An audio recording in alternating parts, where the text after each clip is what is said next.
Hi. How's it going? Good. How are you? Good. Sorry.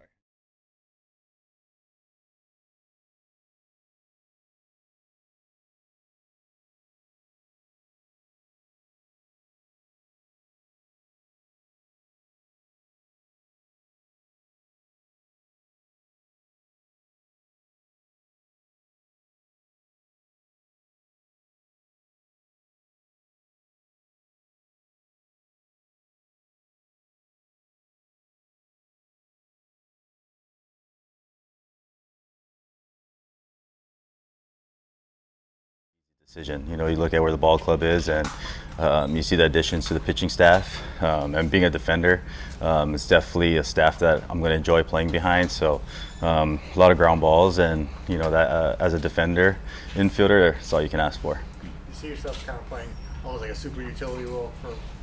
Yeah, bouncing all over the place, doing whatever the team needs me. If it's coming off the bench, filling in, defense late in games, or any opportunity. Even if I have to play the outfield, or even if I have to throw the catcher's gear on. I think the versatility is just going to allow the team and AC to maneuver guys and do things that.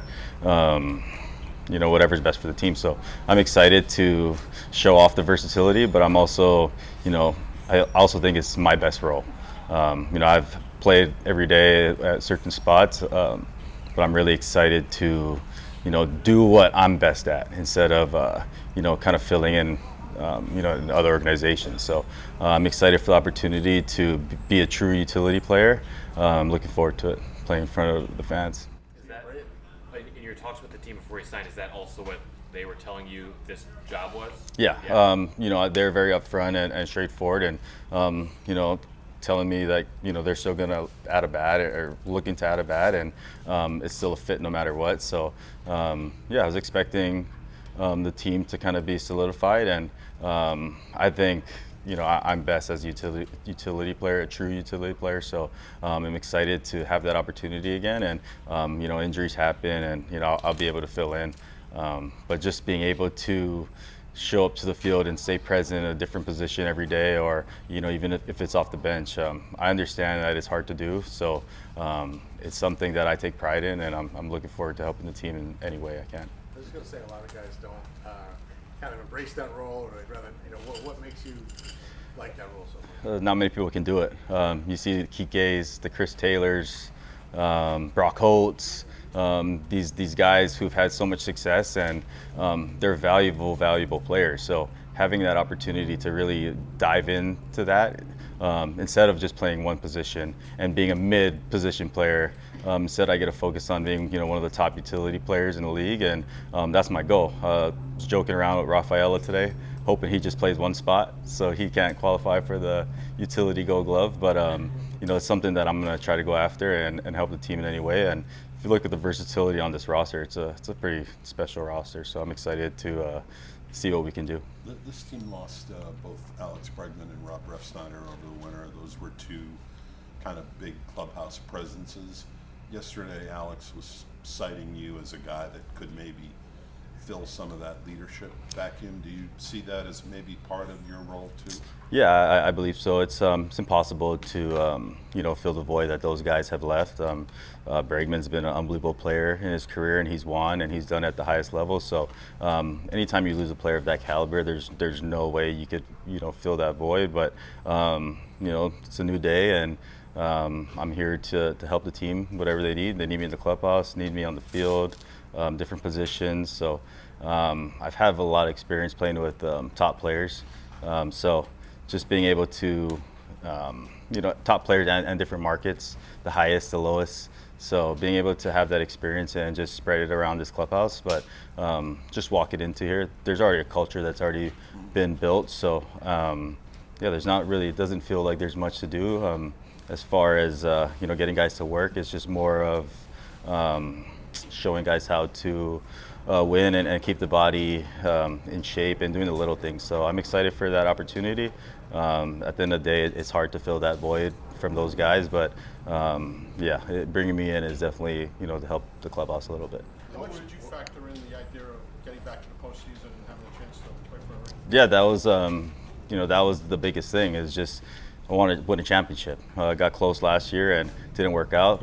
Looking at this staff and what we have here, it's pretty obvious that the window's open, team's ready to go. So I'm excited to see the young guys grow and really contribute. And I don't know if everyone was really from the outside. I don't know if people were expecting Boston to get in last year, but I know in Toronto we were happy that they lost because we weren't ready for Crochet and all those guys. So it's cool to see Connolly early step up in the postseason.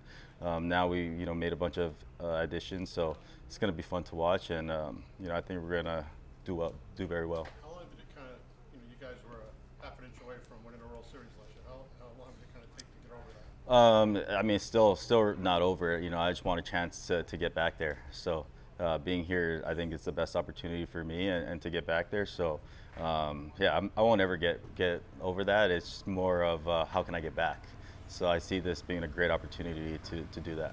That make you that much more eager for this camp, get back to work, put it behind a little bit? Yeah, I think I just wanted to play. I just wanted to get out here and play and flip the page. It was a long off season. I was able to get back home to Hawaii and kind of rely on my friends and the people around me to pick me up. So that was nice, and it was a good refresh. I'm ready to get back to work and flip the page. So it was a great learning experience. I learned so much through that run about the emotions and the way things can swing in a series. And to go 7 games in the ALCS and the World Series, you can't get that experience back. So just having that opportunity was huge, and I'm excited to see what we can do.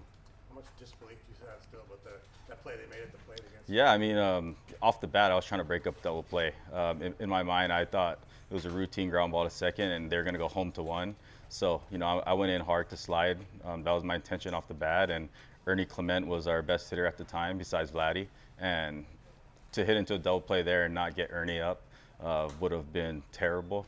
So off the bat, my initial read was to just go and slide hard and try to break it up. And I didn't really see the trip and all the little things, but from my instinct, from where I was initially just thinking break up that double play right there and get our hottest hitter up at the time, and it almost paid off. Ernie almost got the job done the next one, but at the end of the day, it's just a great learning experience, and I'm ready to flip the page. So On the offensive side of the ball, what are some things you're hoping to try to work on this spring and kind of get that? I worked with Dylan Lawson in 2023 in New York, and I had a lot of success metrically. That was probably my best metric year in 2023, and it was brought a leg kick in that year.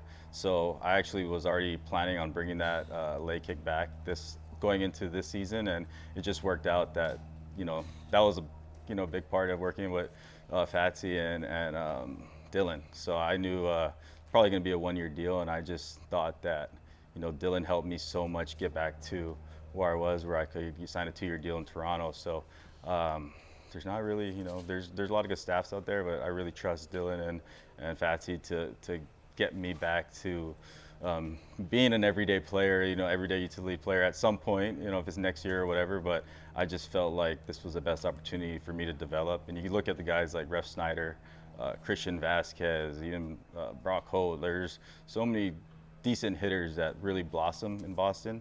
So I just thought it was a really great opportunity for me to try to get to that next level. And if not, stick to the contact and move the line. Do you know Ref Snyder? Yeah, I played with him in Texas for a little bit, and the way he bounced around and then landed a great deal is a good example for me to just see how they develop hitters, not just young guys, but the middle-aged players, and even Romy, the things that he's been able to do. So just looking across the roster, it's just the steps that the young guys make, the veterans make, the middle players. It was very eye-opening for me, and I'm looking forward to the opportunity. Did you inquire with Rob about Boston and the culture and vibe here? I've seen it. I've seen it from across the way, and it was Fenway is the most electric park in the big leagues, and going in as a visitor, you don't want to leave. So being able to call it a home field and feeling the pressure, I enjoy playing in front of a lot of people. So every game is going to feel like a Friday night, and Saturday night, and that's all you could ask for, especially in a long season. I dealt with the opposite, before too. So just having fans in the stands and people who care, and writers who care, and everybody has a job to do. It's fun. The big markets are fun to play in, and Boston's one of the top ones in the league, so it's exciting. You had made mention of not wanting to play the Red Sox, which I like, crochet aside. But was that, you had just played him in September, so was that like a real thing in the clubhouse? Like, you don't want to. 100%. Yeah, we thought it was a better matchup for us the other way. So we were watching that game, and we were watching Crochet just dice up, and it wasn't, and I think we had just lost 2 out of 3, and put us behind the Yankees or tied with them for the AL East lead. So yeah, we definitely felt like it was a tougher matchup for us. So once we saw the other team, we were a lot happier. So yeah, but it was definitely a topic. You play all over the field, obviously. What do you like playing the best, and what do you think is your best position? I think metrically, I grade out at third the best. I can play shortstop at a high level, but for some reason the metrics are pretty even there. Got really high defensive runs, but the outs above is low there. And second base, I haven't really had a ton of reps there, but I love it. It's fun. Now that they take away the shift, it allows you to kind of open up and show your athleticism. So I really enjoy playing second, but I enjoy playing them all. So, but metrically, I think third's the best, and it'll be second. And I probably have the most experience at short. Just for some reason, the metrics aren't out of the, don't crush it like how I crush third and second. But I play all of them at a high level, and I've gotten better. So I'm excited to show it off. So you mentioned this is kind of a new role for you, right? You're just kind of playing every day. Is there someone you played with in the past, or you've talked to about like the process of the preparation of this type of role? Yeah, I think my second year in New York, when Volpe took over the job, I started playing center field on the spot. I've never played center field in my life, so I also learned catching in Double-A, and I only caught like 40 or 50 games before I had the opportunity to catch in the big leagues. So I've kind of been thrown into the fire multiple times, so that experience helped.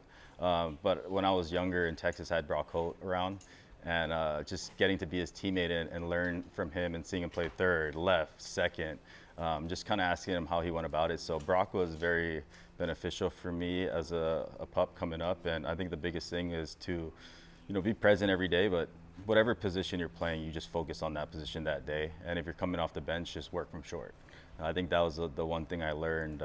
Coming off the bench, sometimes you focus on second or third, and shortstop's obviously the hardest position, so why not just practice there and bounce around? So I think the key to it all is stay at short, take fly balls, and just move around. Whenever your day is at a different spot, you stick to that spot.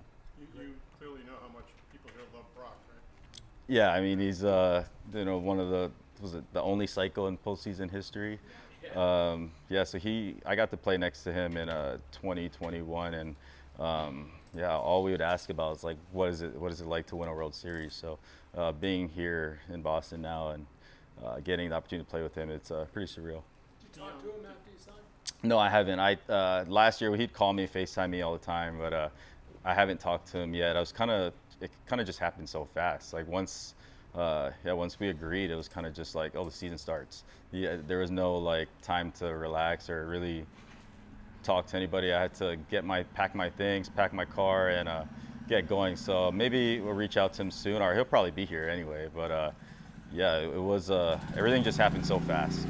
Was Boston relatively late? Did it come on late and come together quickly? There's interest the whole time. It's just like the way the market played out. Everybody had to get off the board, and there's moving parts with trades and other things going on other places. So there is definitely interest. Just didn't go as fast as I would have liked, but I'm here now, so that's there's nothing to complain about. Being a native of Hawaii, do you have a relationship with Shane Victorino at all? Yeah, Shane is. I do have a good relationship with Shane, and he means so much to our state. I think he is the best baseball player to ever come out of Hawaii. So, seeing him thrive in the big markets in Philly and Boston, really gave me the opportunity to believe that I could be a big leaguer. It's really hard to dream when you're from Hawaii because you can't see it, but seeing someone from the islands have so much success, not just in the league, but like in the postseason, in the World Series, and the Grand Slams, the single up the middle, the line drive, it's just, yeah, really opened my eyes to really dream. Have you checked in with him at all since signing, and has he offered anything about We playing in Boston? we kind of keep up. In general, we talk, and he was actually at the World Series and trying to help me slow things down. He's on the field doing the MLB Right. PA stuff, and so we talked, and we talked in the off season.